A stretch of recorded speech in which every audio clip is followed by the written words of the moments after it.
I invite you to open your Bibles to the Gospel of Luke.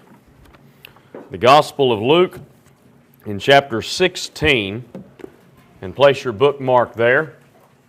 Luke 16, place your bookmark there, and that's where we'll begin in just one second. Please allow me a moment to express my sincere appreciation. I have thoroughly enjoyed being with you all this week. I have cherished each and every moment with you. I think this congregation should be commended for not only the way that you have sang praises to God, but for the way that you have listened so attentively to the Word preached, and the way you have attended this meeting. It was an encouragement to me to see such a consistent turnout every single night. And I pray that you don't lose sight of just how precious that really is. Folks, that's just not common in our world. And so thank you for being you. And if you don't mind me being mushy for just a second, I love you. I love God's people, and I have loved my time with you. And thank you for the gracious way you have extended hospitality to me and my wife and children. As you well know, preachers don't often get to bring their wife and kids, and it has been a blessing to bring them. I think I do better when my wife is here with the children than what I would be without her and the children. So thank you for the way you have been kind to us. Luke 16, please, beginning in verse 19. There was a certain rich man who was clothed in purple and fine linen and fared sumptuously every day. But there was a certain beggar named Lazarus, full of sores, who was laid at his gate, desiring to be fed with the crumbs which fell from the rich man's table. Moreover, the dogs came and licked his sores. And it came to pass that the beggar died and was carried by the angels to Abraham's bosom. The rich man also died and was buried. And being in torments in Hades, he lifted up his eyes and saw Abraham afar off and Lazarus in his bosom. And he cried and said, Father Abraham, have mercy on me, and send Lazarus, that he may dip the tip of his finger in water and cool my tongue, for I am tormented in this flame. But Abraham said, Son, remember that in your lifetime you received your good things, and likewise Lazarus evil things. But now he is comforted, and you are tormented. And besides all this, between us and you, there is a great gulf fixed, so that those who want to pass from here to you cannot, nor can those who want to come from there pass to us.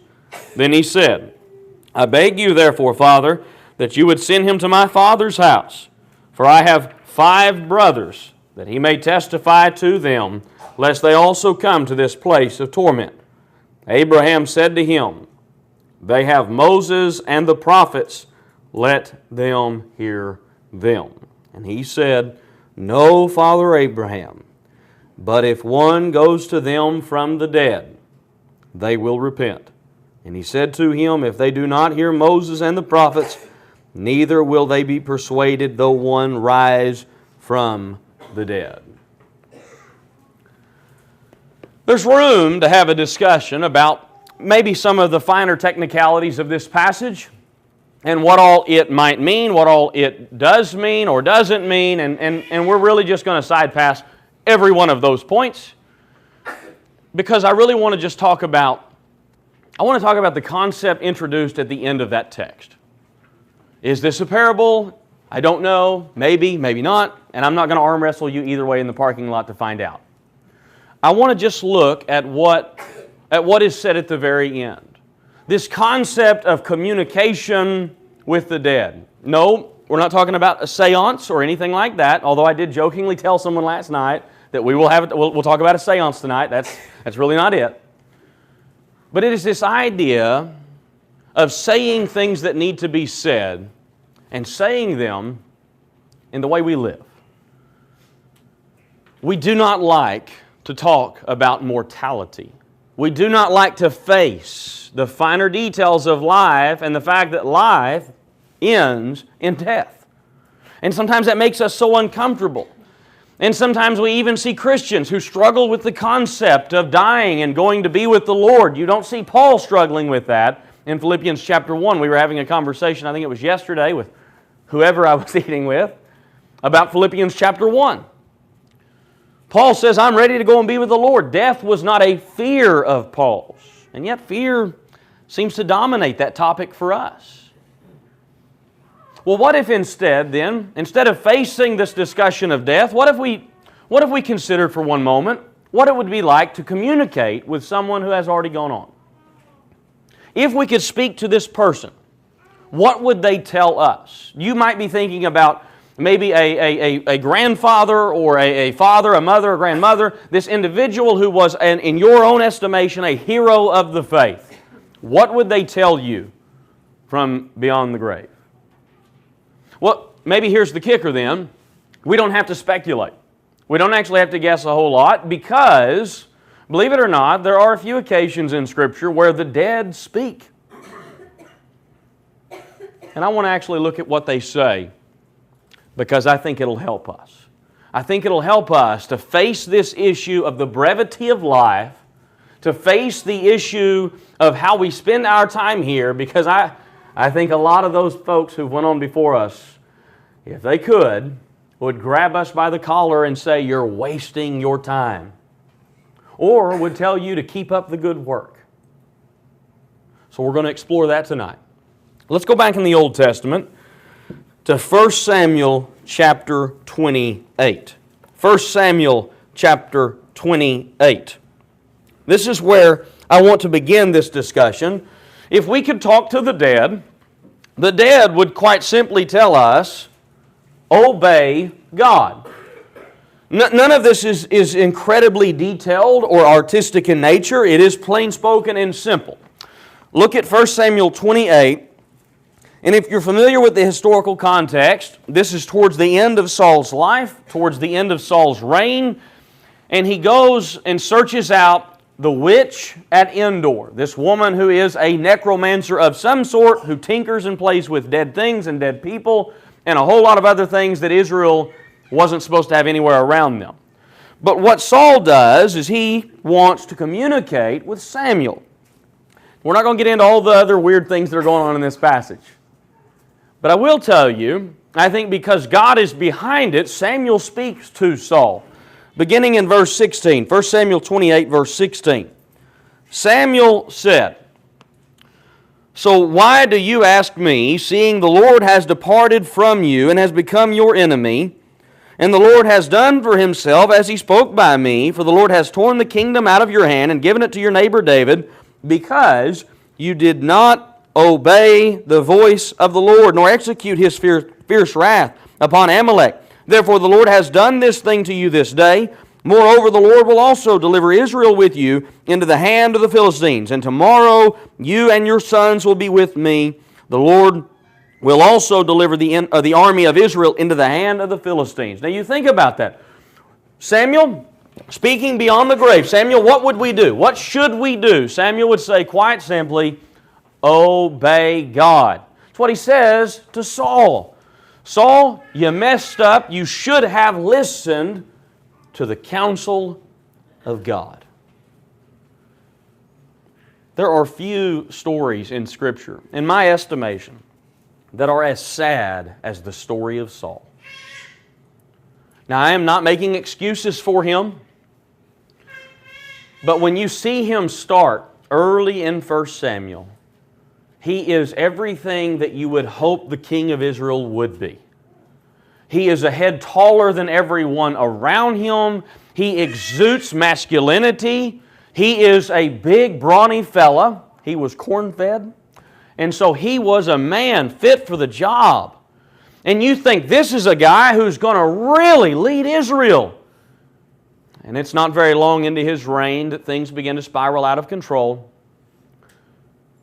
And by the time we get to the end of his reign, what we are looking at is in many ways a madman desperate for anything. a man who has chased his son-in-law, a man who has chased the son-in-law that was like a son to him, best friends with his own son, that has even tried to kill that poor young man several times. In fact, even one occasion, throws a spear at his own son. And when you read the last half of the first book of Samuel, you see this. And when we get to this text, folks, the madman has entirely lost his way. What should I do? You should have obeyed God. Go back up in the text with me to verse 3. Verse 3. The historian notes things particular or for specific purposes. Verse 3, now Samuel had died. Folks, that was actually something that was recorded historically back in chapter 25. But it's important to note it here because it relates to everything Saul does in the passage. Samuel had died, all Israel lamented for him, and buried him in Ramah, his own city, and Saul had put the mediums and the spiritists out of the land. Now you think about that in the history of Israel. God was pretty specific. You have nothing to do with those people. Those folks who mess with the dead, they deal with necromancers, all that occult type stuff, that really dark, specifically Canaanite practices. Israel, drive them out of your land. Stone them, kill them. They don't need to influence you. And so the historian tells us in verse 3, Saul had driven them out of the land. But what happens? In a few verses, he's searching for one. What he wants more than anything is to hear the counsel of Samuel one more time. And even down in verse 15, he requests, when he speaks to Samuel, he says, verse 15, Samuel says, why have you disturbed me and brought me up? Saul answered, I am deeply distressed, for the Philistines make war against me, and God has departed from me and does not answer me anymore, neither by prophets nor by dreams. Therefore I have called you, that you may reveal to me what I should do. I hope you'll hear that desperation in his voice. You think about all that Saul had done, and what he wants is to hear Samuel tell him what to do. Folks, I think there's a very real danger of attaching yourself to a person and relying on their faith too much. If you're reading through this historical account, Saul latches on to Samuel. And Saul relies on Samuel. And you see that. And then when all of a sudden Saul kind of steps out on his own and rejects the counsel of Samuel, rejects the counsel of God, the throne is taken from him. But why does Saul search him out so desperately? Because Saul did not have his own faith.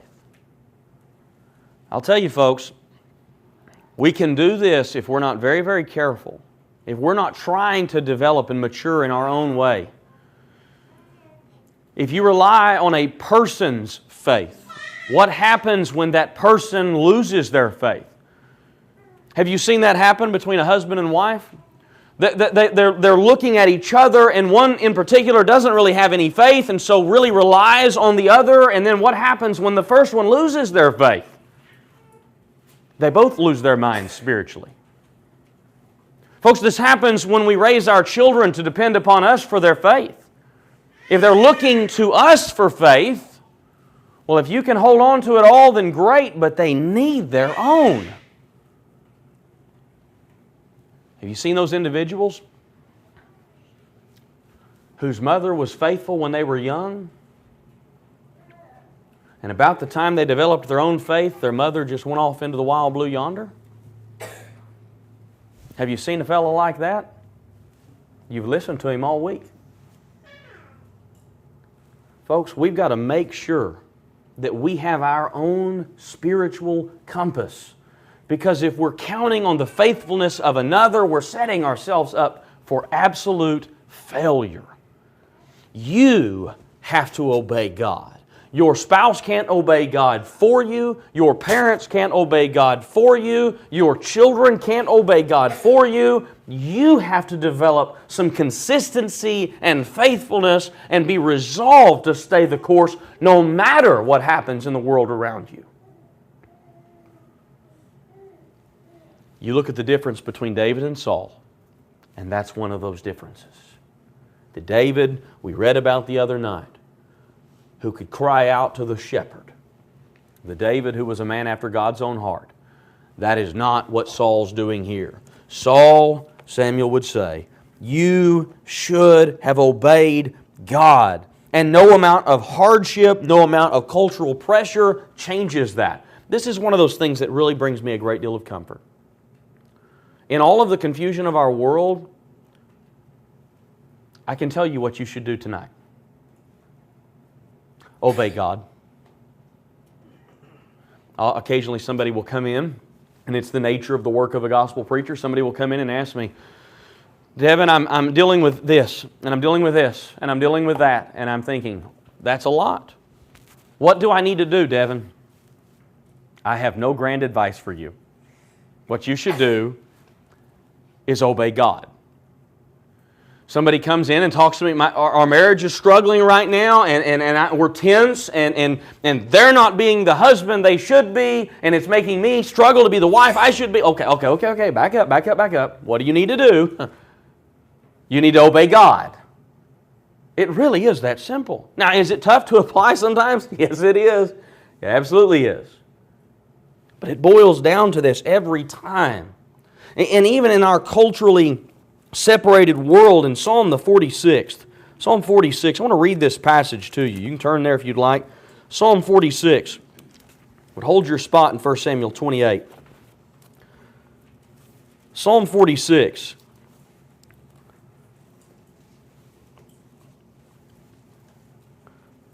If you're, again, familiar with some of what's going on in David's life at this time, 1 Samuel 28, if you're familiar with what's going on in Saul's life and in the kingdom, folks, it is chaos.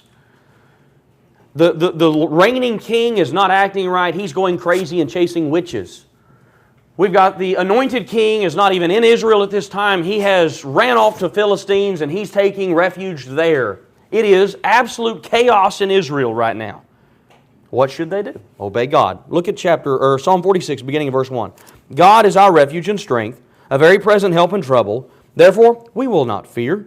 Even though the earth be removed, and though the mountains be carried into the midst of the sea, though its waters roar and be troubled, though the mountains shake with its swelling, there is a river whose streams shall make glad the city of God, the holy place of the tabernacle of the Most High. God is in the midst of her, she shall not be moved.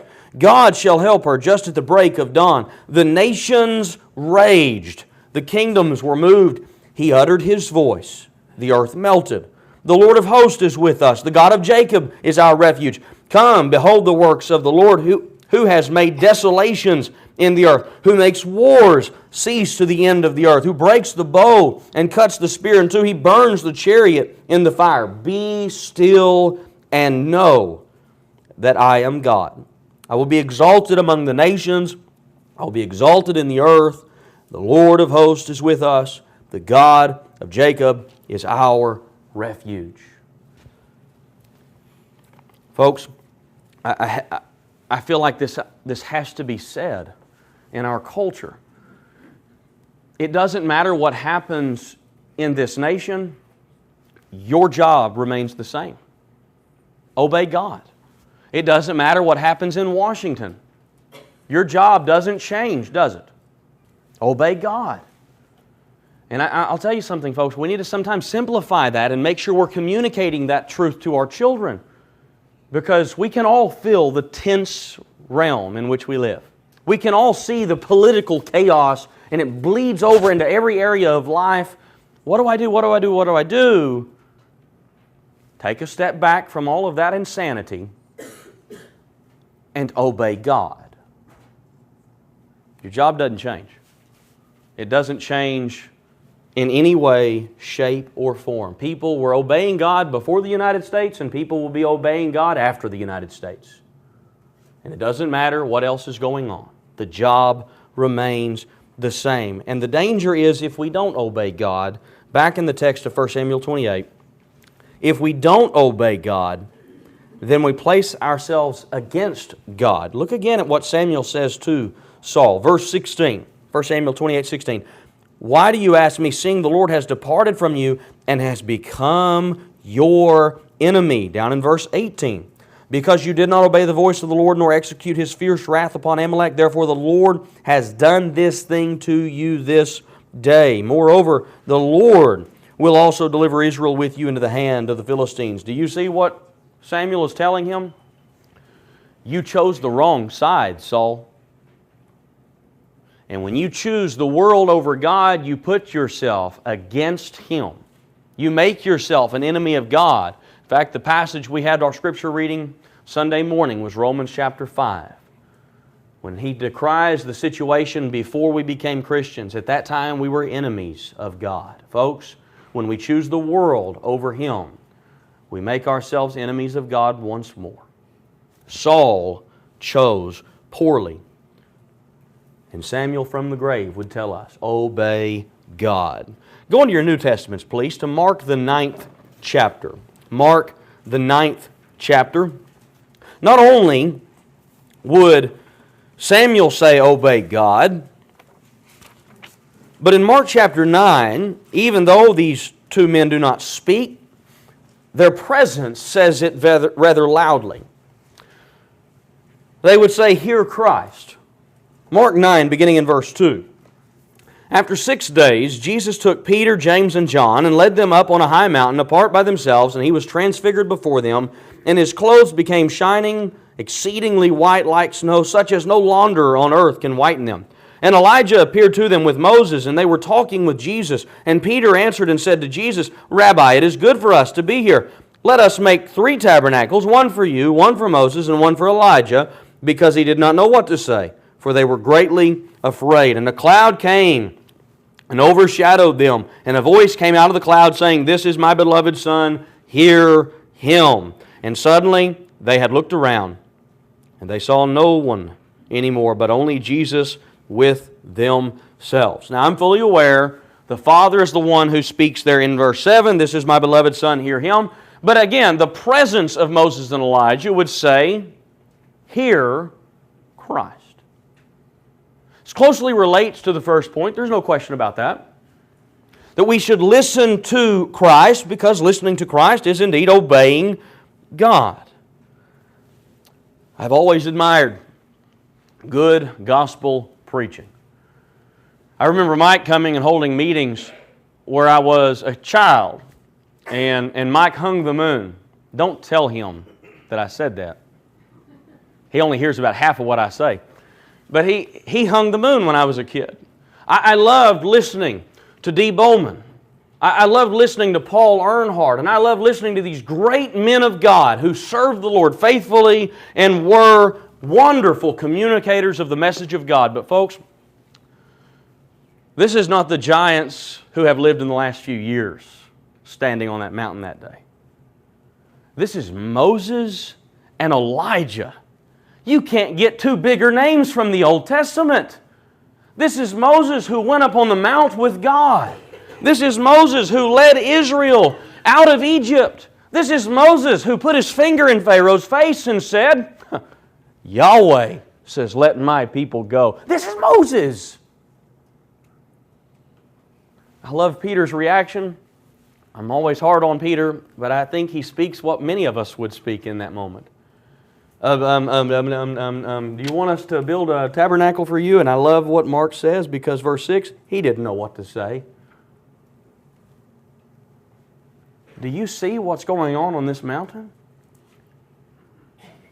2 of the greatest heroes of the Old Testament are standing there beside Jesus Christ, who has been transfigured before them, shining brilliant.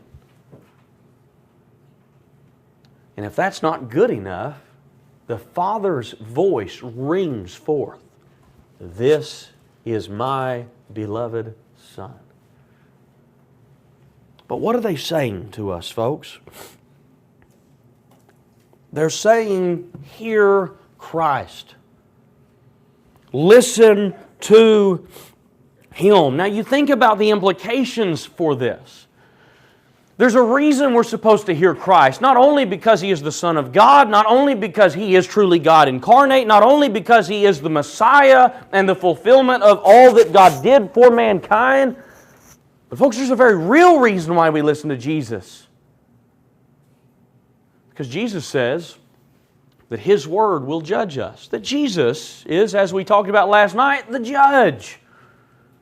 So it's not just because of the title roles that Jesus fills, and it's not just because of what He's done, it's because in a very real sense, you will stand before the judgment seat of Christ.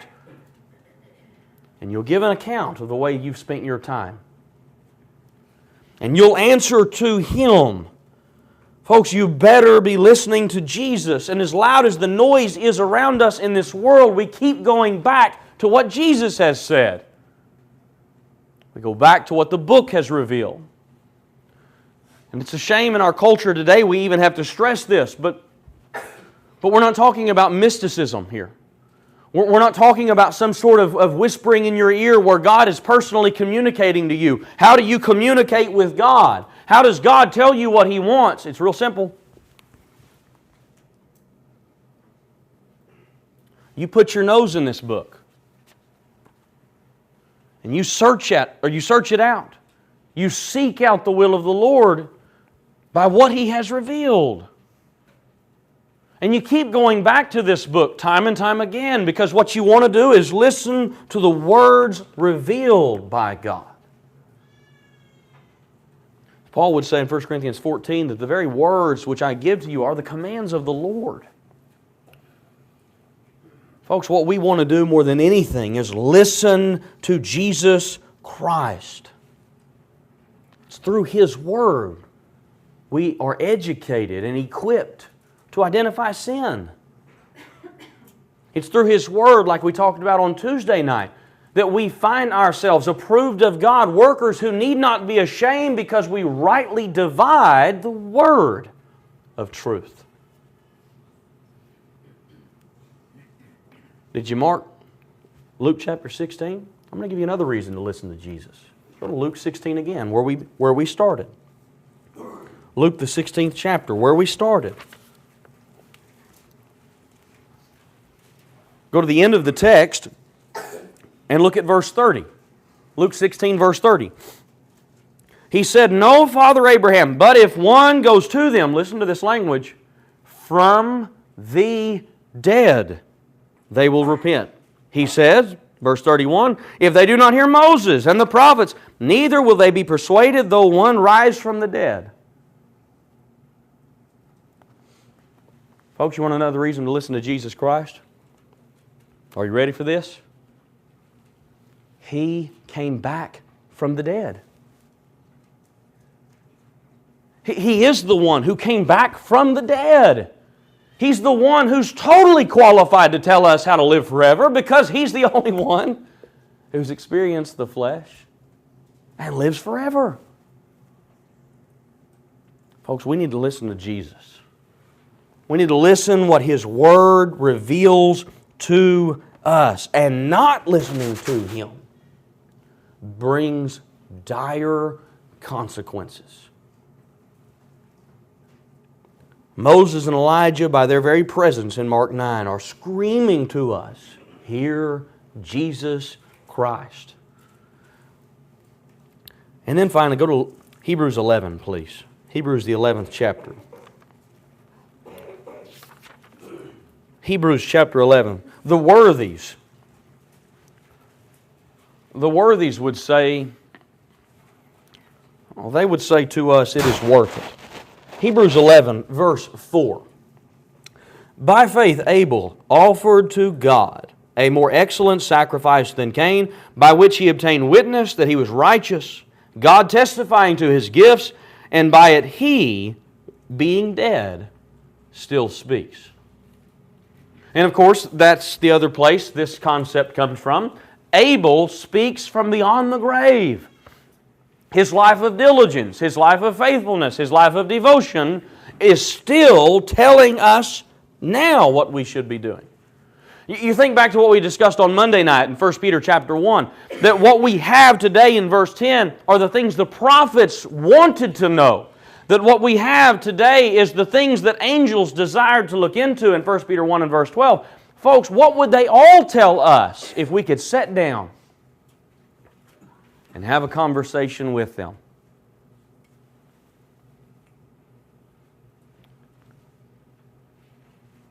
They would say it's worth it. Look again at verse 4. Abel, who offered to God that excellent sacrifice. What would Abel tell you?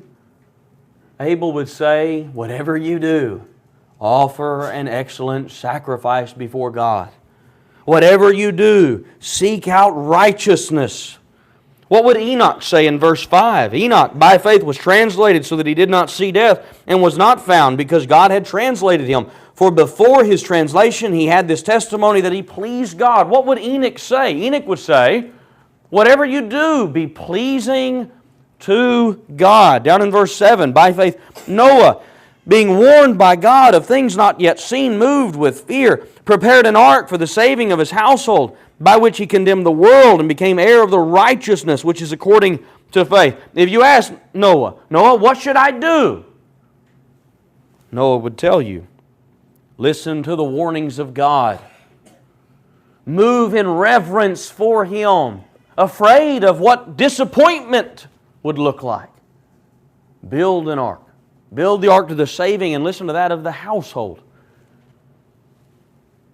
What would Abraham say in verse 8? By faith Abraham obeyed when he was called to go out into the place which he would afterward receive as an inheritance, and he went out not knowing where he was going. And by faith he sojourned in the land of promise, as in a foreign country, dwelling in tents with Isaac and Jacob, the heirs with him of the same promise.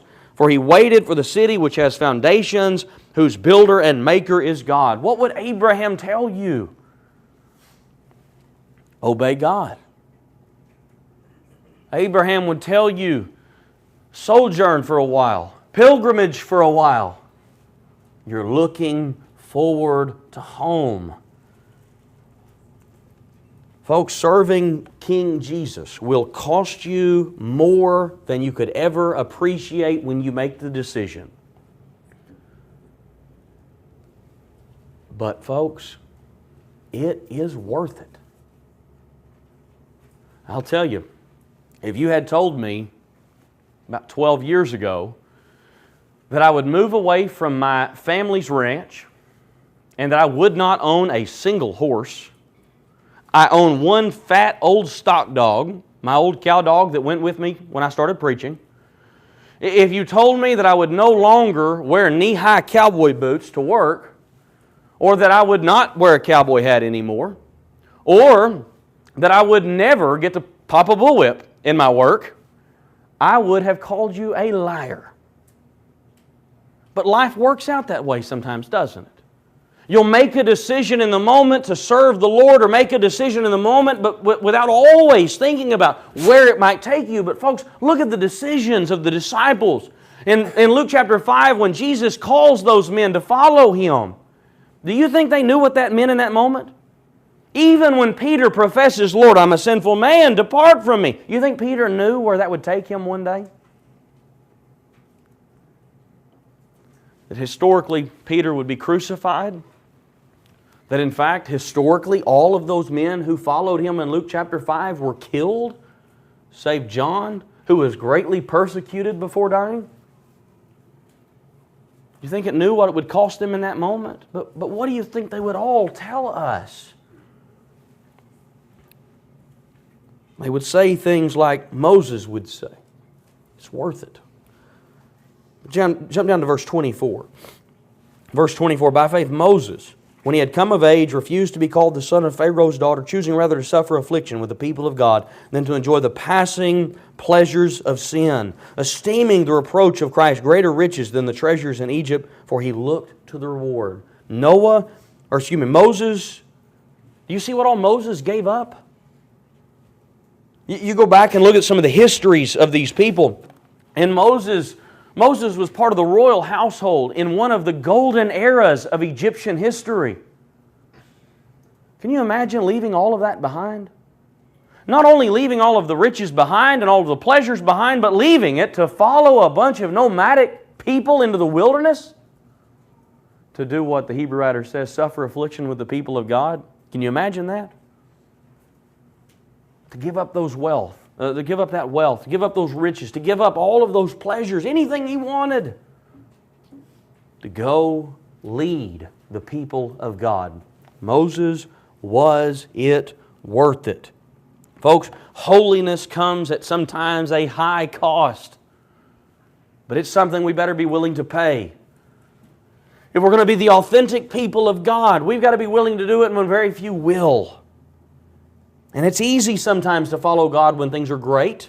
In verse 32, he says, "For time would fail me to tell of Gideon and Barak and Samson and Jephthah, and also of David and Samuel and the prophets, who through faith subdued kingdoms, worked righteousness, obtained promises, stopped the mouths of lions, quenched the violence of fire, escaped the edge of the sword, out of weakness were made strong, became valiant in battle, turned to flight the armies of the aliens. Women received their dead raised to life again." Stop in the middle of the verse. Oh, that sounds pretty good, doesn't it? Would you like to be with a fella who stopped a lion's mouth? Hey, buddy, was it worth it serving the Lord? Yeah. I didn't get torn to pieces. It was great. What about the woman who had her son, the child brought back to life? Was it worth it? Oh, it was great. All things are hunky-dory. It's marvelous to serve the Lord. Things are wonderful. But what about when things are not? Others were tortured, not accepting deliverance that they might obtain a better resurrection, and others had trial of mockings and scourgings, yes, and of chains and imprisonments. They were stoned. They were sawn in two, were tempted, were slain with the sword. They wandered about in sheepskins and goatskins, being destitute, afflicted, tormented, of whom the world was not worthy. They wandered in deserts and mountains and dens and caves of the earth, and all these, having obtained a good testimony through faith, did not receive the promise. God having provided something better for us, that they should not be made perfect apart from us. Therefore, seeing we also are surrounded by so great a cloud of witnesses, let us lay aside every weight and the sin which so easily ensnares us. Let us run with endurance the race that is set before us. What about when things are hard? I'm going to tell you something, folks. I have never been stoned. I've never been sawn in two. I figure that's probably pretty obvious. But what if you could interview that fella? Right at the point where the saw makes contact. Ask him on the other side, was it worth it? What about that person who endured the mocking and the scourgings? One who was tortured to death. That's the idea there in verse 35. They were tortured and they didn't accept deliverance. They were tortured to death. What a terrible way to go. What about the ones who were slain with the sword? And then to top it all off, the ones who had no home. They wandered about with nothing, and having nowhere to be and nowhere to go. But what if you could sit down with those people and ask them, was it worth it? Do you appreciate that without hesitation, each and every one of them would tell you, you better believe it? The guy who got sawn in half, the guy who caught the rock to the face, would tell you it was worth it. But that's what the whole cloud of witnesses are saying to us. It is absolutely worth it. In verse 2, where we stop, looking to Jesus, the author and finisher of our faith, who, for the joy that was set before Him, endured the cross, despising the shame, and is set down at the right hand of God. Not only do the worthies of Hebrews 11 tell us that it is worth it, no matter the cost, Jesus looked at the cross and said, you're worth it. We talked about that on Sunday morning, didn't we? I have often wondered, the individuals described several times in Revelation, the souls slain under the altar. I can't help but wonder if they would not tell us, if you could only see what we see now. Folks, no matter what you give up, no matter what you have to endure, it will be worth it. This is not a song in your book, and you probably don't know it, although I'm sure some of you will have heard it. This song expresses this truth. That life brings trials and pain and suffering, but it will all be worth it. In the moment He appears and the light from heaven shines, I'll forget every fear, every pain I'll leave behind. Then I'll see Him as He is, and I'll know Him as I'm known. Every tear wiped away when I go home. Ever present is the thought that a moment waits for me, when unworthy as I am, His glory I will see. I will empty all my praise before my Father's throne. Every tear wiped away when I go home. If the trial I endure and Your presence I can't find, be near me, Lord, I pray. Bring back unto my mind that Your promises are firm, and I'm never on my own. Every tear wiped away when I go home.